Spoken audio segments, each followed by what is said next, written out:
Joining us to talk more about the FISA memo is Democratic Congressman Lloyd Doggett. Congressman, thanks for being here. Good to join you. First of all, what are your thoughts on this FISA memo being declassified and released today? Well, certainly the first thing is just assuring the security of our families. I don't believe releasing this memo helps on that at all. It would appear to set up a pretext for President Trump to dismiss or limit the Mueller investigation. And I think getting to the bottom of the extent of collusion, cover-up, and obstruction of justice is important. I've been over to the Capitol in the secret room with an opportunity to review these memos this past week. And I think when the remaining Democratic memo, if it actually ever is released, comes out, that we'll be able to see that some of the statements in the memo released today are false, and many of them are misleading and incomplete. As you just said, you've read this memo. What are your greatest concerns about it being made public? Who does it benefit? Who does it potentially hurt?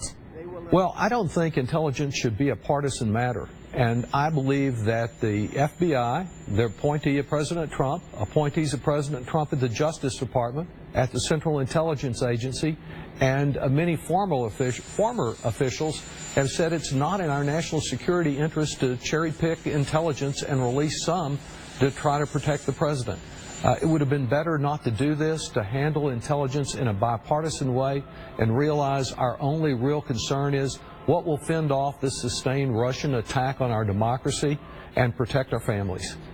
Congressman, what's wrong with releasing everything so people who voted for president and who are involved in this, not congressmen, but the electorate, the rest of the people, what's wrong with being open and, as everybody likes to say, transparent about this entire thing?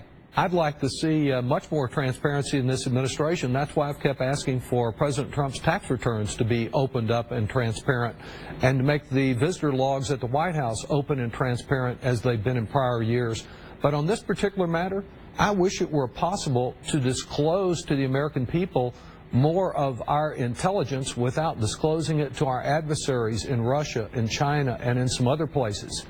I believe John McCain got it right this afternoon when he said that the only person who gains from this is Vladimir Putin. He's gained a lot in the past year. I know some people think this is just an attempt to undermine President Trump's legitimacy.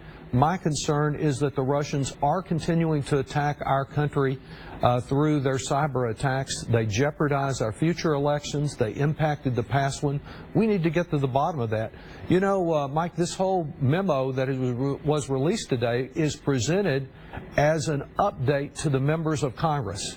Well, we need a more complete update of what they've been doing for the last year and what are the results. Even if this was a very partisan-based investigation initially, what's the result of all this? Was Carter Page, who apparently was identified as a potential spy as early as 2013, was he spying and involved in infiltrating from the Russians? What are the facts here? We really don't know the outcome of all this yet, so we need more facts, not less.